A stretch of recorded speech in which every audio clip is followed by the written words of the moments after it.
ঈদের প্রচলিত তাকবীর হাদিস কি সহি? না, ঈদের প্রচলিত তাকবীরের হাদিস সহি নয়। তবে আল্লাহু আকবার আজাল্লু, আল্লাহু আকবার কাবীরা, আল্লাহু আকবার ওয়ালিল্লাহিল হামদ, এটা ইবনে আব্বাস থেকে সহি সনদে রয়েছে। ইমাম হাজম তার মুহাল্লায় বর্ণনা করেছেন। তাহলে তাকবীর কি আমরা পড়তে পারবো? আমি ওই বক্তব্য বলেছি, এই তাকবীরাতুল ঈদাইনের শব্দগুলো পড়ে দেওয়া জায়েজ, কারণ যেহেতু এটা রাসূলুল্লাহ সাল্লাল্লাহু আলাইহি ওয়াসাল্লাম এর কর্তৃক এই দোয়া, এই প্রত্যেকটা দোয়া নবী থেকে কিন্তু কোনো কিছু প্রমাণিত না। প্রমাণিত কার থেকে? সাহাবীর থেকে।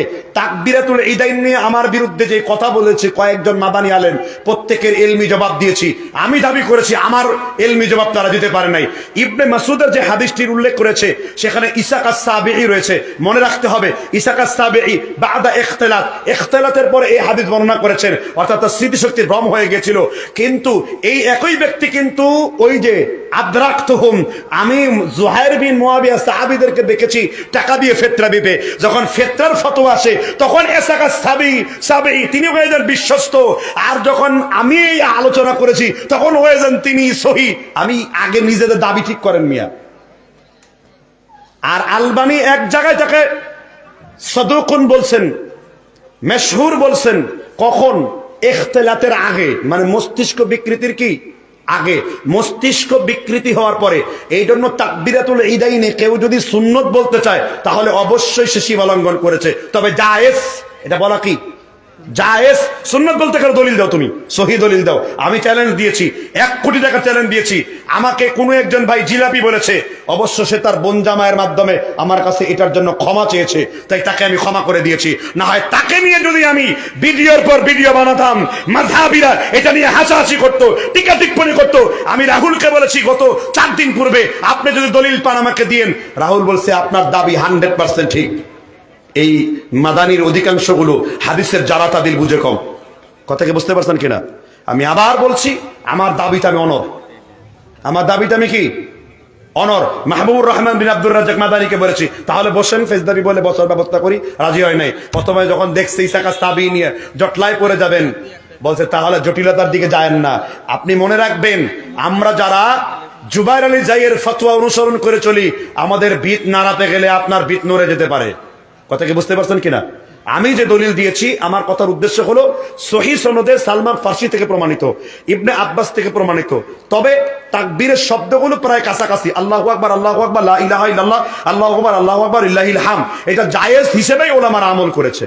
কিন্তু রসুলের হাদিসটা জাল, এখনো বলছি জাল। এমনকি এটা খণ্ডন করতে যে যারা বলছে তারাও স্বীকার করছে হাদিসটি কি জাল। এখন আমার উদ্দেশ্য হলো আমার সমালোচনা করা, উদ্দেশ্য হলো আমার বিরুদ্ধে হিংসা বিদ্বেষ করা। কিছুদিন আগে আব্দুল্লাহ বিন আব্দুর রাজ্জাকের হিংসা করে নাই? তাকে নিয়ে হিংসা চলমান না? আমি জুমার খুতবায় এই হিংসার জবাব দিয়েছি, কারণ সে যে কাজ করছে ইউনিভার্সিটিগুলোতে, তুমি তো সেখানে যেতে পারবা না মিয়া, তোমার গন্ডি এইটুকু।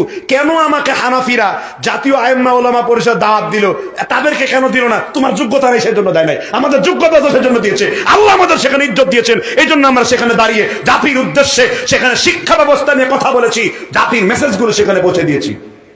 কথাকে বুঝতে পেরেছেন কিনা? আমি কারো সমালোচনা লিপ্ত হতে চাই না, আমি এখান থেকে পুরোপুরি বের হয়ে গেছি। আমার কেউ সমালোচনা করলে সেটা দোয়া হিসেবে নেই। যদি আমি এলমি ভুল করি, এলমি সমালোচনা করা দরকার, ঠিক না ঠিক? জাহেল, জিলাপি, এগুলো কোন শব্দ? কোন শব্দ? আপনি বলুন এগুলো কোন শব্দ? একজন ব্যক্তি এলমি যদি আপনার দৃষ্টিতে ভুলও করে, এলমি জবাব দিবেন আপনি তাকে জাহেল, ভুল শব্দ, এবং জাহেল, জিলাপি, এগুলো কোনো মুমিনের শান? বলেন এগুলো কোনো মুমিনের শান? আমি আপনাদের কাছে এটা ফয়সালা চেয়ে গেলাম।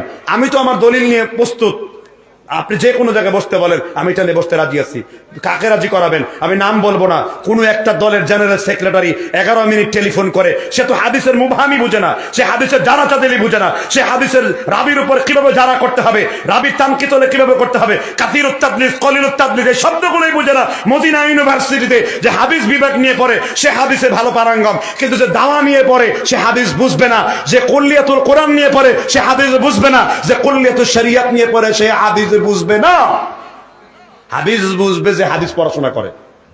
কথা কি বুঝতে পারছেন কি বললাম?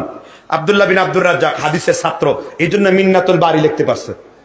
তার ইলমকে আমি সম্মান করি, বুঝতে পারছেন কিনা? আবু বকর জাকারিয়া আকীদার উপর পিএইচডি করছে। আমি আমার প্রতিবেশী, একসাথে অ্যাপার্টমেন্ট কিনেছি আমি স্যারের সাথে। আমি প্রায় সময় আমাদের মধ্যে মিষ্টি বাহাস হয় দুইজনের মধ্যে, কোনো কিছু হইলে দৌড়াই যায় স্যারের কাছে। স্যার আকীদার ক্ষেত্রে বিখ্যাত, কিন্তু উসুলে হাদিস এটা স্যারের বিষয় ছিল না। কথা কি বুঝতে পারছেন কিনা? এজন্য আমরা তাকে বাংলাদেশে আকীদার শাইখুল হাদিস বলে ভূষিত করেছি। কে? সম্মানিত উস্তাদ জাকারিয়া, আবু বকর জাকারিয়া। কথা কি বুঝতে পারছেন কিনা? দুঃখ লাগে এগুলো আমাদের দেশের লোকেরাই ষড়যন্ত্র করে, নিজেদের মধ্যে মারামারি করে। আমি এখান থেকে বের হতে চাই। আমি কাউকে নিয়ে সমালোচনা বন্ধ করে দিয়েছি, একজন ব্যক্তি না, এটা ব্যক্তিত্বের সাথে খেলাপ। আমি কেন আরেকজনের নাম উল্লেখ করে কথা বলবো? আমি কোরআন হাদিস বলবো, এটাই তো ব্যক্তিত্বের বহিঃপ্রকাশ। কথা কি বুঝতে পেরেছেন কিনা? আল্লাহ বুঝবার তৌফিক দান করুক। এগুলো মিথ্যা কথা। এবং আমি এখনো বলছি, তাকবীরের শব্দগুলো সহিহ সনদে নেই। যেটা সহিহ সনদে আছে সালমান ফারসি ইবনে আব্বাসের। আর এটা বলা জায়েজ। আমার পূর্বে ফতোয়া যেরকম, এখনের ফতোয়া তো এরকম, ভিডিও তো একই রকম ফতোয়া দিয়েছি। কথা কি বুঝতে পারছেন কিনা?